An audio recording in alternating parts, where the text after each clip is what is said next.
পাশের এলাকায় একজন বুজুর্গ আল্লাহওয়ালা আসছে মসজিদে, মানুষ দোয়ার জন্য যায়, ও গেছে ফজরের নামাজ গিয়ে আদায় করেছে।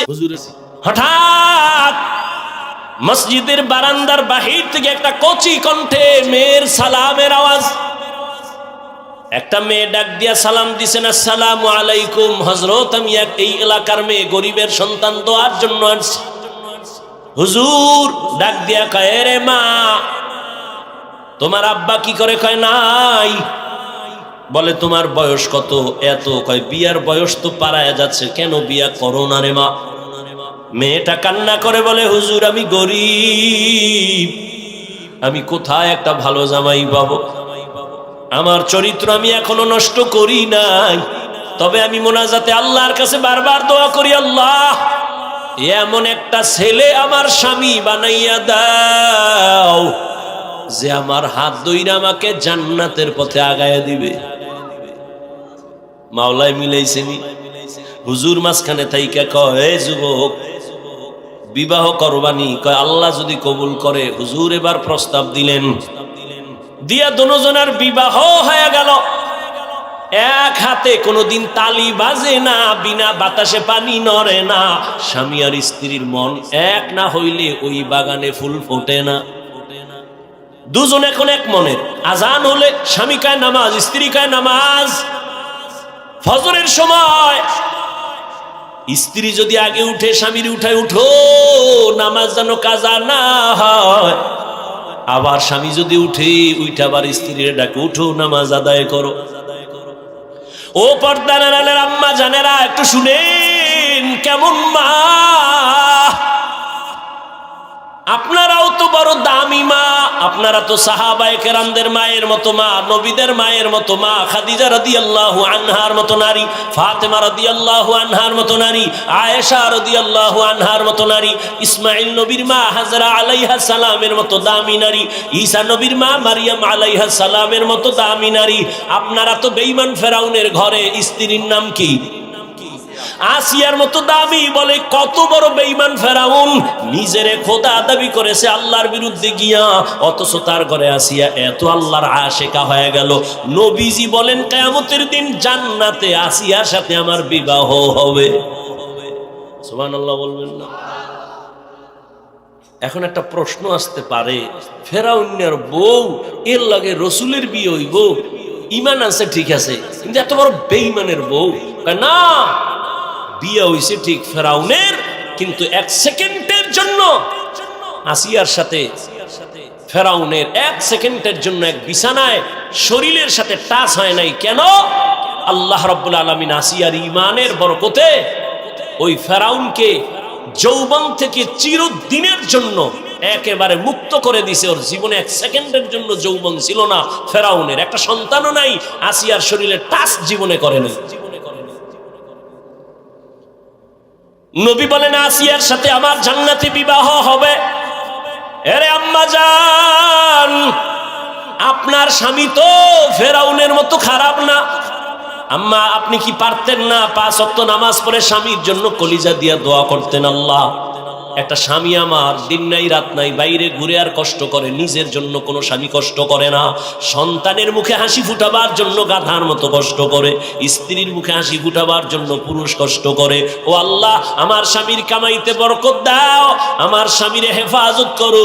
আর ঘর দোয়া কইরা পাইছি দুইজনের, স্বামী আর স্ত্রী। আর একটা দোয়া জীবনে আছে, দুজনে কান্দে আর আল্লাহর কাছে দোয়া করে, ও দয়ার মালিক একটা নেককার সন্তান আমাদের দান করো, যেই সন্তানের দ্বারা আমগো ইজ্জত বাড়বে, সমাজের আলো ছড়ায় যাবে। ওই সন্তান দিয়া লাভ কি যে মা বাবার ইজ্জত নষ্ট হবে? আল্লাহ এত দোয়া কবুল করলেন, এই দোয়াটা কবুল করবেন না? এটা হতে পারে না। দোয়া কবুল হয়ে গেছে। নেককার একটা ছেলে আল্লাহ দান করছেন।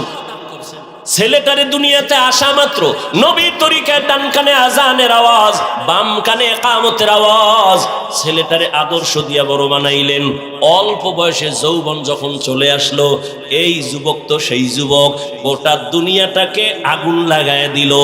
ইহুদি বেঈমানেরা ওর নাম শুনতেছে কেমন যেন আতঙ্ক, মাথাটা গরম হয়ে যায়। বাইতুল মুকাদ্দাস মুসলমানের প্রথম কিবলার ওখানে ইহুদির একটা ধমক দিয়া সব সরায় বাইতুল মুকাদ্দাস হাতে নিল। মালয়েশিয়া, রাশিয়া সব বেঈমান, সিরিয়ার বেঈমানের মোকাবেলায় মোটামুটি দুনিয়াটা বিজয়ের ডঙ্কা বাজায় দিল।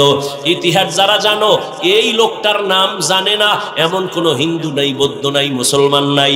সারা দুনিয়ার ইতিহাসবিদরা এই যুবকের নামটা জানে, যেই যুবক দুই মা বাবার দোয়ায় হয়েছে। এমন মা দোয়া করছে স্বামী চাই জান্নাতে নিবে, এমন বাবা দোয়া করছে বউ চাই জান্নাতে নিবে। এই দুইজনের দোয়ায় সন্তান আসছে এক জগৎ বিখ্যাত অগ্নি শর্মা, এমন এক আল্লাহর মহব্বতের বান্দা, যার হস্তক্ষেপে ইসলামের পতাকা উড্ডীন বেঈমান নিপাত হয়ে গেছে, পরাজয় বরণ করেছে। ওই যুবকের নাম সেই সালাহউদ্দিন আইয়ুবী রহমতুল্লাহ আলাইহি। সুলতান সালাহউদ্দিন আইয়ুবীর ইতিহাস পর গুগলে লেখা আছে, সব ডিটেলস দেওয়া আছে। কে সে সুলতান সালাহউদ্দিন আইয়ুবী?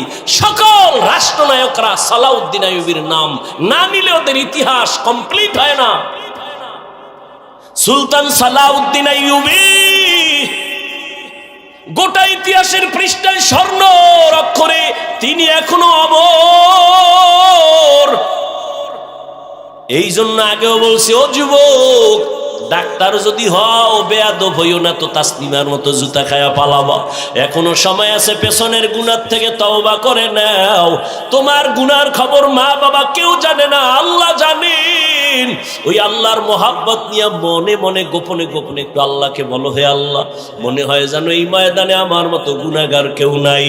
গুনার কারণে আমার হাত না পাক, চোখ না পাক, জিহ্বা না পাক, গুনাহ করতে করতে জীবনটা শেষ। কত নামাজ ছাড়লাম, কত দাড়ি কাটলাম, বেপরদায় চললাম। ও আল্লাহ, আমার মতো কত যুবক আবার জেনারেল লাইনে থাকে, চাকরি করে, ব্যবসা করে, নামাজ পড়ে, আমি কেন পারবো না? ও আল্লাহ, মনে চাইছে কত গুনাহ করছি, শখ লাগাইয়া আর গুনার কাছেও যাব না। দুনিয়াতে চিরদিন থাকবো না মুসলমান হিসাবে, দুনিয়া থেকে তো চলেই যেতে হবে, আল্লাহর আদালতে দাঁড়াতে হবে। গুনাহগার হইয়া দাঁড়াবো না। আজকে থেকে তওবা করলাম, নামাজ ছাড়ছি আর ছাড়বো না, বেপরদায় চলছি আর চলবো না, দাড়ি কাটছি আর কাটবো না। তবে সবার কপালটা খুলবে না। বয়ানের শুরুতেই কিন্তু বলেছিলাম আবু জাহালের কথা, ওমরের কথা। জানি না কার কপাল কোন দিকে যাবে। অনেকে বয়ান শুই না বাইরে গিয়ে আবু জাহালের মেজাজ নিয়ে চলবে আর বিরোধিতা করে আরো গুনার পাল্লা ভারী করবে। আর একদল ওমরের মেজাজওয়ালা চোখের পানি ছেড়ে গুনার কথা স্মরণ করে তওবা করবে, ফজরে মসজিদে চলে যাবে। ও আল্লাহ, জানি না এই ময়দানে কারা তওবার নিয়ত করেছে।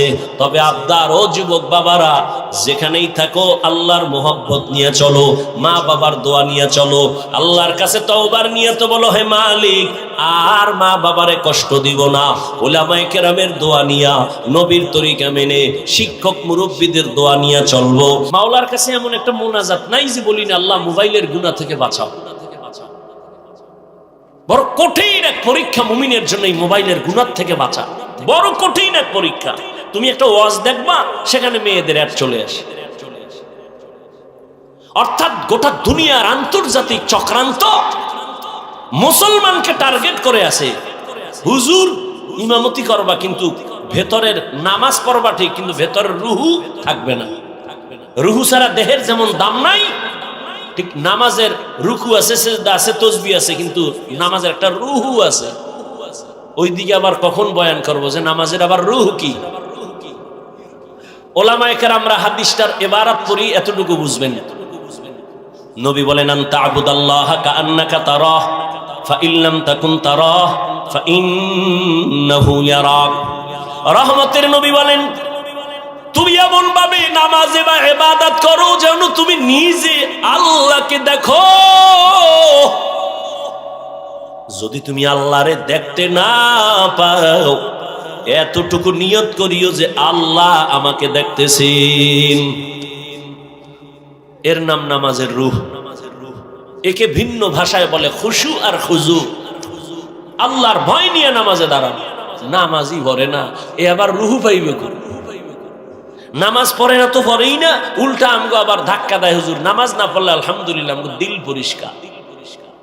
আর নবী কি কয়? দুনিয়াতে যারা নামাজ পড়ে না ওরা পৃথিবীর শ্রেষ্ঠ নিকৃষ্ট চোর। নবী বলেন মুমিন আর বেঈমানের মধ্যে ব্যবধান নামাজ, বাইনাল আবদি ও বাইনাল কুফরি তরকুস সালাহ। বেঈমান কাফেরেরা নামাজ পড়ে না, মুমিনেরা নামাজ ছাড়ে না। ইহা হাম সব মুসাফির দিল না লাগা, আহলে দিল কি নজর সে রূহ করতা যা, यहाँ हम सब मुसाफिर दिल ना लगा, अहले दिल की नजर से रूह करता जा, शाह दौलत सब फकीर गर नेक नहीं, शाह दौलत सब फकीर गर नेक नहीं, जिंदगी में बंदगी तू कर नहीं,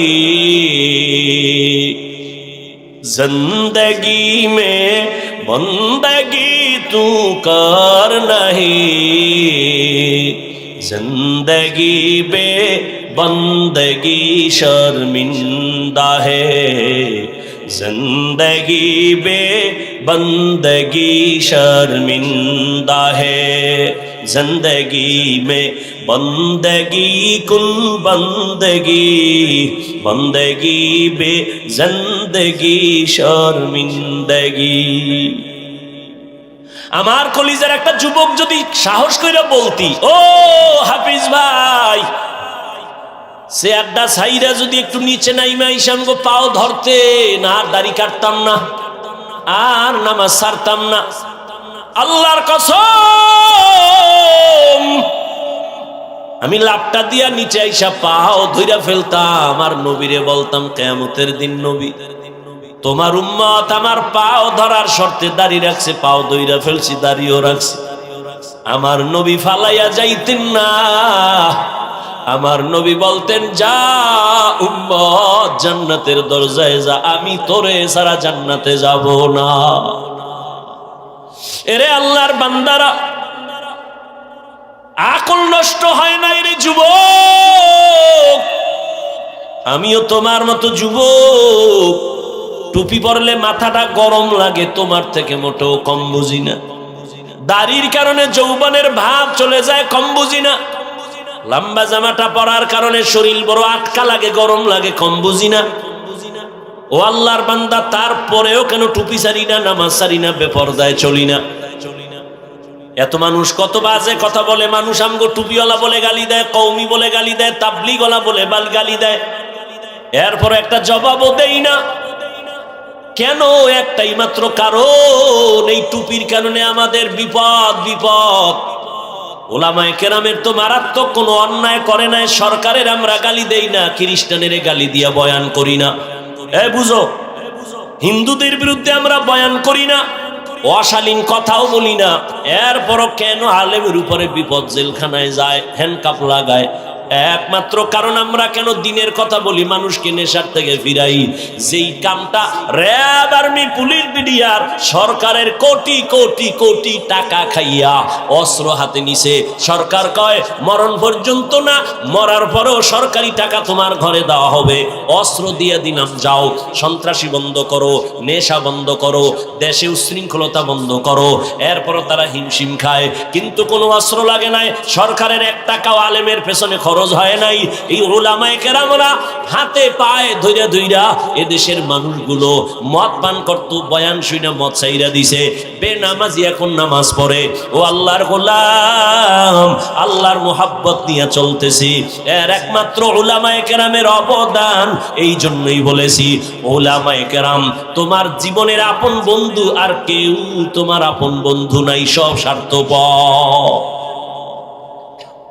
हकीकत से तो दुनिया बेखबर है, दुनिया की नुमाइश पर नजर है।